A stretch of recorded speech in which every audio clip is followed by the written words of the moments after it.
नमस्कार, आपका नए और प्रेस वीडियो में हार्दिक स्वागत है। सभी पेंशनर्स केंद्रीय कर्मचारियों के लिए तीनों किस्तों के डीए एरियर के भुगतान को लेकर केंद्र सरकार से बड़ी खबर आ चुकी है, जिसकी पूरी जानकारी आपको इस वीडियो में मिलेगी। तो बने रहा आप इस वीडियो को लास्ट तक जानिए इस बड़ी खबर को सबसे पहले।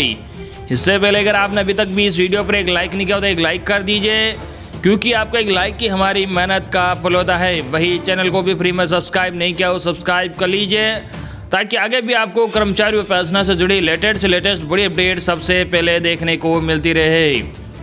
जैसा कि आप ये लेटर देख पा रहे हो, जो कैबिनेट चीफ भारत सरकार और चेयरमैन नेशनल काउंसिल जेसीएम को भेजा गया है। इसका सब्जेक्ट है कि महंगाई भत्ता डीएडीआर का भुगतान 1 जनवरी 2020, 1 जुलाई 2020 और 1 जनवरी 2021 का भुगतान एरियर सहित करें। लेटर में आगे लिखा है कि श्रीमान, प्रारंभ में हम सरकार का आभारी हैं कि 26 जून 2021 को आपकी अध्यक्षता में आयोजित राष्ट्रीय परिषद जेसीएम बैठक सहित कर्मचारी पक्ष द्वारा बार किए गए अभ्यावेदनों पर विचार करने के बाद सरकार ने अब डीएडीआर जारी करने का निर्णय लिया है। 1 जुलाई 2021 से केंद्र सरकार के कर्मचारियों और पेंशन भोगियों को तदनुसार डीएडीआर को बढ़ाकर 28% कर दिया गया है, जो मूल वेतन पेंशन के मौजूदा 17% की दर से 11% वृद्धि दर्शाता है। बढ़ा हुआ डीएडीआर वास्तव में 1 जनवरी 2020, 1 जुलाई 2020 और 1 जून 2021 से देय है। हालांकि ये खेचने है कि सरकार ने निर्णय लिया है कि 1 जनवरी 2020 की अवधि के लिए महंगाई भत्ता डीआर की दर 1 जून 2020 से 30 जून 2021 तक 17% पर रहेगा। ये बिल्कुल भी उचित नहीं है, क्योंकि डीएडीआर कर्मचारी वेतन और पेंशन भोगी पेंशन का एक हिस्सा है और इसकी मनमानी वसूली मजदूरी और पेंशन की वैध वसूली के बराबर होगी। यहाँ यह भी उल्लेख करना उचित है कि जो कर्मचारी 1 जनवरी 2020 और 30 जून 2021 के बीच सेवा से निवृत्त हुए हैं, उनकी ग्रेच्युटी और छुट्टी नकदीकरण में उनकी कोई गलती नहीं है, क्योंकि वह सभी लाभ से वंचित है। उनके कारण डीए पिछली राष्ट्रीय परिषद जेसीएम की बैठक में कर्मचारी पक्ष ने कर्मचारियों पेंशन भोगियों को देय डीए और डीआर की 3 किस्तों का भुगतान 1 जून 2020 से करने की मांग की है। कर्मचारी पक्ष ने यह भी प्रस्ताव दिया कि कर्मचारी पक्ष एरियर भुगतान के तरीके के बारे में चर्चा करने के लिए तैयार है।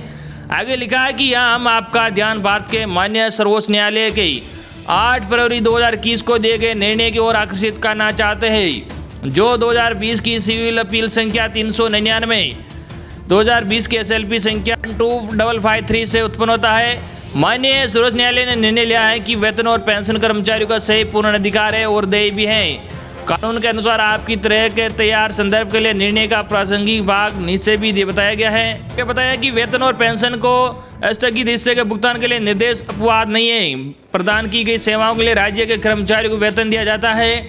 दूसरे शब्दों में वेतन कर्मचारियों को सही हकदारी का गठन करता है और कानून के अनुसार देय। इस तरह यह अच्छी तरह से तय है कि पेंशन का भुगतान पेंशन भोगियों द्वारा राज्य को दी गई पिछली सेवा के वर्षों के लिए है। इसलिए पेंशन राज्य के कर्मचारी सेवा को नियंत्रित करने वाले लागू नियमों और विनियमों द्वारा मान्यता प्राप्त एक सही हकदारी का मामला है।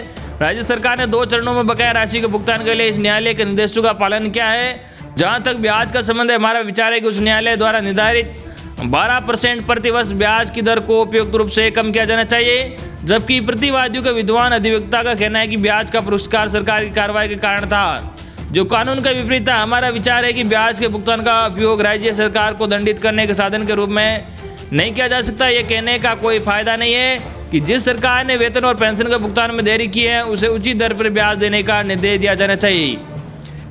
आगे बताया कि तदनुसार आदेश देते हैं और निर्देश देते हैं कि उच्च न्यायालय द्वारा प्रदान की गई 12% प्रतिवर्ष ब्याज की दर के स्थान पर आंध्र प्रदेश सरकार स्थगितीकरण के कारण 6% प्रतिवर्ष की दर से गणना किए गए साधारण ब्याज का भुगतान करेगी। आज से 30 दिनों की अवधि के भीतर वेतन और पेंशन ये निर्देश हालांकि तथ्यों और परिस्थितियों और जेसीएम संख्या 26 दिनांक 31 मार्च 2021 की श्रेणी 3, 4, 5 और 6 तक ही सीमित होगा।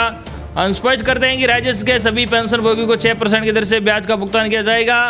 विलंब की अवधि के लिए स्थगित भाग पर प्रति वर्ष प्रचलित बैंक ब्याज को ध्यान में रखते हुए उच्च न्यायालय द्वारा निर्धारित 12% प्रतिवर्ष ब्याज की दर को कम करने की आवश्यकता होगी। तदनुसार कम किया जाएगा। माननीय उच्चतम न्यायालय के उपरोक्त निर्णय के आलोक में अब यह कानून स्थापित हो गया है कि सरकार स्थायी रूप से इसे स्थिर नहीं कर सकती है। वेतन और पेंशन इसलिए कि 1 जून 2020, 1 जुलाई 2020 और 1 जून 2021 देय डीए और डीआर की तीनों किस्तें अर्थात 1 जनवरी 2020 से अतिरिक्त 4%, 1 जुलाई 2021 से 7% और 1 जनवरी 2021 से 11% कर्मचारी और पेंशन भोगियों को बकाया के रूप में भुगतान किया जा सकता है।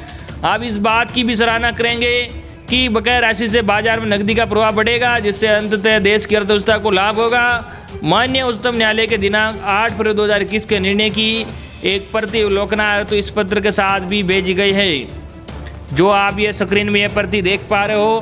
तो ये थी आज की लेटेस्ट और बड़ी खबर जो हमने आप तक पूछा है। आई होप कि आपको आज की डीए से जुड़ी लेटेस्ट अपडेट पसंद आई होगी। इस वीडियो पर ज़्यादा लाइक और इस वीडियो को ज़्यादा आपके मिलने वालों के पास जरूर शेयर करना, ताकि उन तक भी डीए से जुड़ी लेटेस्ट अपडेट पहुंच के। धन्यवाद।